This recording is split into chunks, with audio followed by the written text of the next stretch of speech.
دو سال کے وقفے کے بعد رمضان کے مقدس مہینے کا اتوار کو آغاز ہوا، جس کے ساتھ ہی تاریخی شہر حیدرآباد کے بازاروں میں معمول کی گہما گہمی دیکھی گئی۔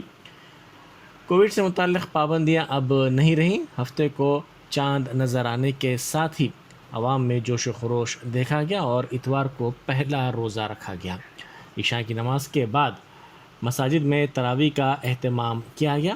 تاریخی مکہ مسجد کے ساتھ ساتھ شہر کی دیگر مساجد جیسے باغ عامہ کی شاہی مسجد، پرانے شہر کی دارالشفا مسجد، مہدی پٹنم کی عزیزیہ مسجد اور دیگر کئی مساجد کو سجایا گیا، جہاں پر بڑے بڑے اجتماعات دیکھے گئے۔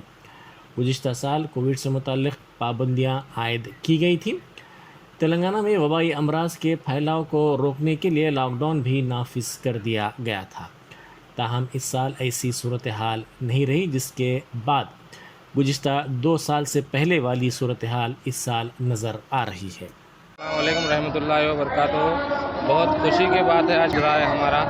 آج اس وجہ آج دھوپ بھی بہت زیادہ تھی، لیکن پھر بھی ماشاءاللہ بہت اچھے سے گزرا ہے روزہ۔ آج کو روزہ بھی نہیں لگا ہے اور دو سال کے بعد آج بہت خوشی کا محسوس کا دن ہے۔ آج بہت اچھا دکھ رہا ہے ہمارے کو۔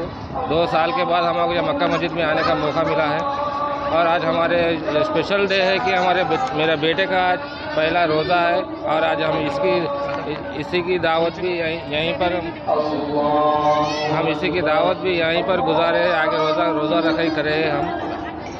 ہمارے بیٹے کا پہلا روزہ آج ہوا ہے، بہت بہت خوشی ہے۔ السلام علیکم رحمۃ اللہ وبرکاتہ۔